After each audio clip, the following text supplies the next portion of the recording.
สบายดีทุกคนมาอยู่ไฮอยู่โซนคือเก่าหน่อยคือมื้อนี้เฮาสิพาทุกคนมาเบิ่งการมัดเข้ามัดแขนให้สัตว์เลี้ยงเนาะเพราะว่ามื้อนี้ก็ฮอดมื้อฮอดยามแล้วเพราะว่าฮอดปีแล้วจะมีการเฮ็ดเข้ามัดเข้ามัดแขนเทื่อหนึงเนาะต่อปีอันนี้งัวควายที่เฮาเลี้ยงไว้ของเฮาบ่แม่นของเฮา พอฮอดมื้อฮอดยามแต่ละปีจะได้เฮ็ดเนาะช่วงสงกรานต์แต่ละปีจะได้เฮ็ดเทื่อหนึงแต่ว่ามื้อนี้วนเวียนกลับมาถึงอีกรอบหนึงเนาะจะมีของแม่เฮาโซนเด้เนาะอันนี้เป็นแม่ของแม่เฮาอันนี้จะเป็นควายของพ่อเฮาเนาะเดี๋ยวเจ้าหน่อยจะแม่นเฮ็ดมัดคอมัดแขนนะตอนนี้จะแม่นกะเกียมกันมัดคอมัดแขนอยู่ทางนั้นเทิงอยู่เทิงหางเทิงสลามเนาะหลังจากแล้วเราก็จะมามัดคอมัดแขนให้กับควายเนาะเพราะว่า ทุกปีเฮาต้องได้เฮ็ดเนาะเพื่อว่าเป็นการปกปักรักษางัวควายบ่อยากให้มันเจ็บไข้ได้ให้ยากหรือว่าบ่อยากให้มันเป็นอันตายเนาะเพราะว่าทุกปีต้องได้เฮ็ดตามที่ตามคองหลายผู้หลายคนมาเนาะว่าลูกหลานนำกันก็พากันมาเนาะเพราะว่าจะเฮ็ดหีบเฮ็ดคองอยู่สลามก่อนหลังจากนั้นเราจะกลับไปเฮ็ดอยู่เฮือนอีกตึมรอบหนึงเดี๋ยวเฮาคนขึ้นไปข้างนั้นเทิงเลยเพราะว่าเฮาจะมัดข้อมัดแขนให้กับผู้คนอยู่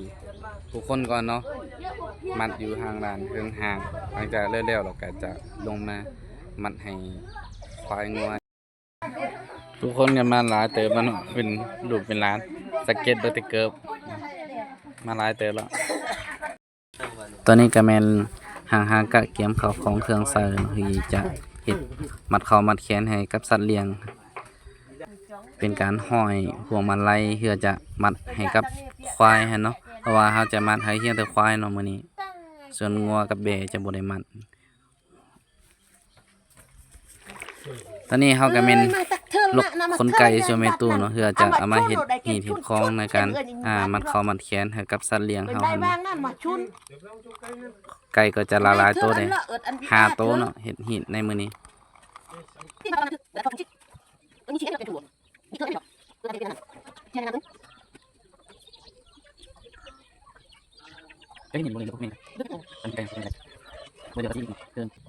ตอนนี้ก็ลกไก่ก็ได้แล้วเหลือตัวสุดท้ายที่เฮากำลังลกอยู่เนาะจะให้แม่ตู้เอาไปเฮ็ดต้มพาเนาะหลังจากต้มแล้วเฮาก็จะเอามาเฮ็ดมัดเข้ามัดแขนมาตอนนี้ก็เป็นต้มไก่สุกเรียบร้อยเนาะมาเริ่มที่มัดเข้ามัดแขนอันในการมัดเข้ามัดแขนก็จะเป็นให้หมอเหียนหมอคล้องนำมัดให้กับเจ้าของเฮือนหรือว่าเจ้าของสัตว์ก่อนหลังจากนั้นก็จะเป็นมัดเข้ามัดแขนให้กับผู้คนที่มาร่วมในการมัดเข้ามัดแขนกับงานของพวกเราเนาะจะเป็นมัดให้ผู้คนเลยที่มาเข้าร่วมในการมัดก็จะมีเรามีเขาเอิ้นเงินเหรียญหรือว่าเงินหมันเนาะใส่มือหันแล้วก็จะเป็นยินเราใส่แล้วก็มัดเนาะเป็นวิถีชาวบ้านเป็นหิตของประเพณีที่เคยปฏิบัติกันมาหลายฝ่าหลายปีตั้งแต่สมัยบูรณาการพุ่นแหละหลังจากที่มัดแล้วเมิดเราก็จะแม่นให้เจ้าของเฮือนหรือว่าผู้ชายผู้ใดผู้หนึงก็ได้เนาะมัดให้กับหมอหีดคืนหลังจากมาแล้วก็จะแม่นกินเหล้าตอนนี้ก็แม่นมัดเขามัดแขนให้ผู้คนคือว่าแล้วหมดแล้วเนาะมัดเขามัดแขนแล้วหมดทุกคนแล้วก็แม่นเอาไก่ที่เฮามาเฮ็ดหีบคองหันมาบิแบ่งปันกันกินที่แม่นจิกสิ่งจิกตอนปันกันเอาตับเอาไตให้กับลูกหลานมาแบ่งกันกินเมื่อกินสิ่งกินตอนสำหรับปันหนึ่งแล้วเราก็จะแม่นลงไปมัดเขามัดแขนให้กับสัตว์เลี้ยงเนาะเมื่อไปมัดเขามัดแขนให้สัตว์เลี้ยงแล้วทุกคนก็จะแม่นสังสรรค์ม่วนซื่นเพราะว่าช่วงนี้จะเป็นช่วงเทศกาลงานบุญสงกรานต์เพราะว่าเขาจะปฏิบัติตามฮีตของเขาจะบ่คือกับมือที่เขาเล่นสงกรานต์แฮ่เนาะตอนนี้ก็มัดเขามัดแขนให้ผู้คนเจ้าของสัตว์อยู่ทางนั้นเฮิงห่างแล้วก็มา มัดให้กับสัตว์เลี้ยงมานี่มีเขามีแก่ไปนมลูกหลานมาหลายคนพากันมาเที่ยวเล่นที่เห็นเนาะก็มื้อนี้ก็จะมัดอยู่2หลังคือหลังนี้จะเป็นเฮือนของแม่เฮาใหญ่หั่นเนาะเป็นแม่ของแม่ตุนี่เป็นสลาม นี่ลูกหลานเพิ่นก็มาอยู่ไทยหุ่นสลายจะอยู่ไทยเนาะเราตอนมื้อเฮายามเราจะพากันกลับมาบ้านเนาะเฮือน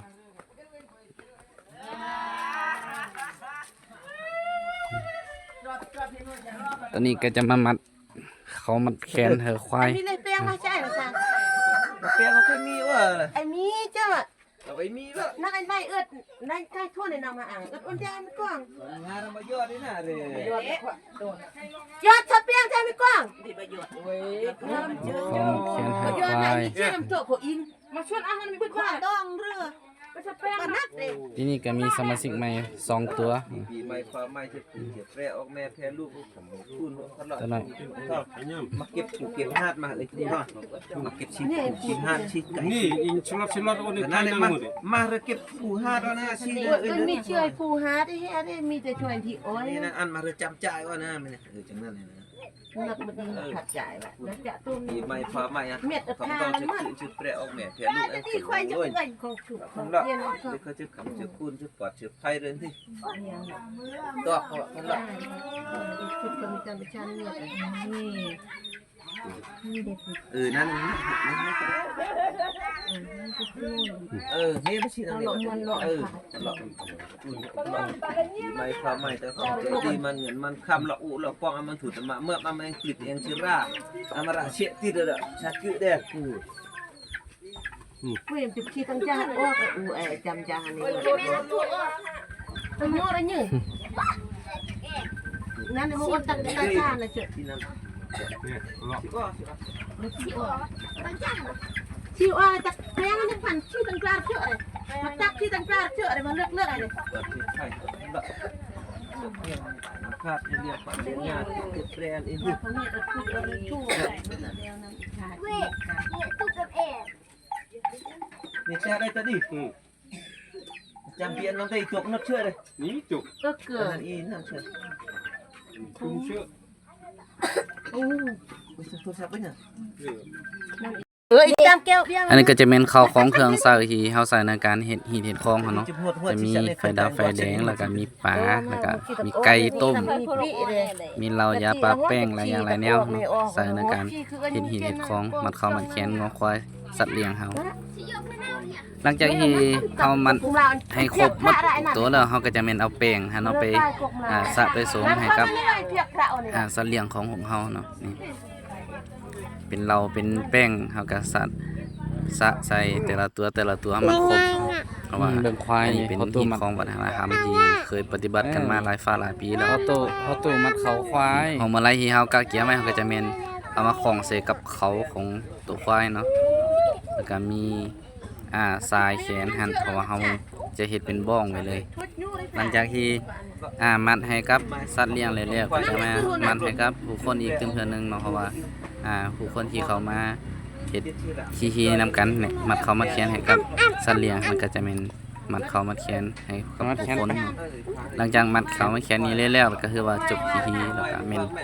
ผู้คนก็พากันไปสร้างสรรค์กันนะ ทุกไปจังนั่งเตะบ้านว่ะนี่นั่งจ้องในจดมาเลิกอะไรบ้างนั่งเตะนี่นั่งจ้องให้ดูถูกนะ พามาเปลี่ยนสิ ทุกไปที่ก็ได้ โอ้ดีเด้ พี่ไม้ฟ้าไม้เนาะคนนำฮดสง ลกหมดนี่แม่นเถอะเลย พี่ไม้ฟ้าไม้คนนำฮดสง ผู้หญิงเลยลูกตัวนี้ทักฟัน มัดทูมัดคนแล้วก็มัดทาแป้งให้สัตว์เลี้ยงนะมันเกินเมเฮลูก ใช่แล้วตัวนั้นนี่ยังตัว ห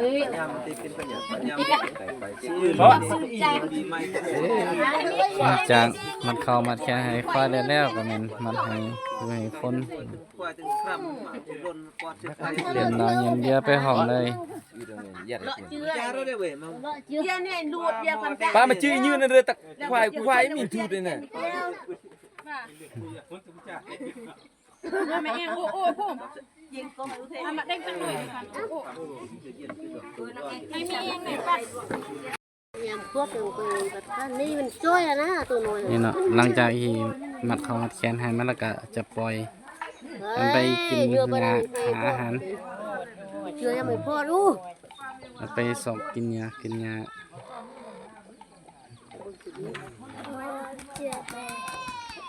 ีนี้ก็ได้สมาชิกเพิ่ม2ตัวน่าจะเป็น8ตัว แม่ไปสิเถอะแม่อยู่เพื่อนอ่ะ เอาเกลือให้มันกินอ่ะเพื่อให้มันลึงมันแกมกับเจ้ากับจอมไป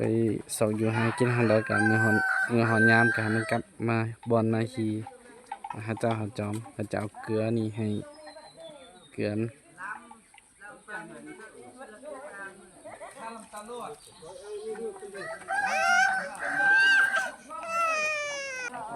ตอนนี้ก็มัดคอมัดแขนให้ควายสัตว์เลี้ยงหันแล้วมีแต่